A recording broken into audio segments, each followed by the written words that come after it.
Good day. My name is Nitor J.C. Johnson P. from Diploma in Information Technology. Today, I will be discussing the parts of the computer hardware system, their function, and some basic safety precautions when handling them. The purpose of this tutorial is to share my understanding in what each computer part does and how they work together to make the computer function. Starting with the first component, we have system unit or case. This is the main box that contain the important internal components. And inside this computer system hardware, they are the physical parts of the computer. The parts we can see and touch. Inside it are motherboard. This is the main circuit board that acts like the computer nervous system. Everything plugs into it are CPU, RAM, which is you can put it here, storage, and all the other parts communicate through it. The next is heatsink. Is a metal block or fins that pull heat away from the CPU so it doesn't overheat. Usually it has a fan on top to blow the heat out of the case. Next is CPU. It is the actual brain chip that crunches every calculation from the opening files to running games. It sits in a special socket on the motherboard and it is called by the heatsink that we just talked about. The next is RAM. This is RAM. RAM is temporary memory and it stores data while programs are running. When the power is turned off, the data in RAM is erased. And we have CMOS battery.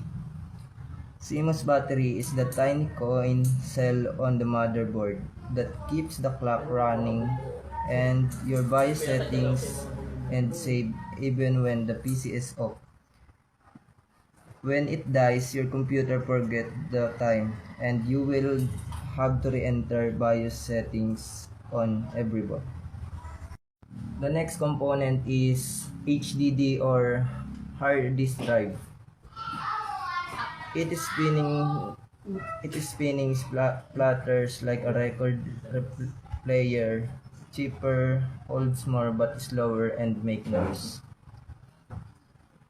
And also we have an SSD but I don't have it to show you. SSD is flash memory like a giant USB stick, faster, silent, uses less power, but pricier per GB or gigabytes. Storage is where files are saved permanently like documents, apps, and the operating system. And the last is power supply or PSU. It is the box that turns wall power 120 or 240 volts active current into the steady 12 volts, 5 volts, and 3.3 volts direct current that every component uses. It also keeps voltage rock solid so your parts don't fry when the lights flicker. This converts electricity from the wall outlet into usable power for the computer parts. And next is the Ethernet card. The P is usually a PCIe card or built-in chip that lets your computer talk to a weird network. The job is convert data from the CPU into electrical signals from the Ethernet cable and vice versa.